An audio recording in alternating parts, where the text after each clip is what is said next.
Hi అండి అందరికీ. ఏంటా అని చూస్తున్నారా? చాలా డిఫరెంట్గా చాలా స్పెషల్గా ఉంది కదా. ఏంటి అంటే ఇదైతే నేను పైనాపిల్తో అయితే నేను రవ్వ కేసరి అయితే చేశాను. నిజంగా చాలా అంటే చాలా డిఫరెంట్గా ఉంది. టేస్ట్ అయితే నిజంగా చాలా బాగుంటుంది, అందరికీ నచ్చుతుంది టేస్ట్ కూడా.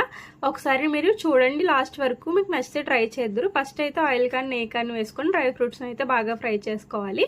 ఇప్పుడు అదే ప్యాన్లో ఒక కప్తో అయితే కరాచీ నూక అయితే వేసుకొని బాగా అయితే ఫ్రై చేసుకోవాలి. ఫ్రై చేసుకుని పక్కకు పెట్టుకున్న తర్వాత అదే ప్యాన్లో అయితే ఒక కప్పు నూకకైతే ఒక 4 కప్స్ వాటర్ అయితే వేసుకున్న తర్వాత అందులో ఒక 2 కప్స్ అయితే చిన్నగా కట్ చేసి పెట్టుకున్న పైనాపిల్ ముక్కలను అయితే వేసుకొని బాగా ఉడికించుకోవాలి. ఇవన్నీ బాగా ఉడికిన తర్వాత ఇందులోకి అయితే మనం ఫస్ట్ వేపు పెట్టుకున్న నూక అయితే ఉంది కదా, ఆ నూకను అయితే వేసుకొని ఉండలు లేకుండా అయితే కలుపుకోవాలి. ఇది బాగా ఇలా వాటర్ ఇంకిపోయిన తర్వాత ఇందులోకి ఒక కప్పు నూకకి ఒక కప్పు షుగర్ అయితే సరిపోతుంది.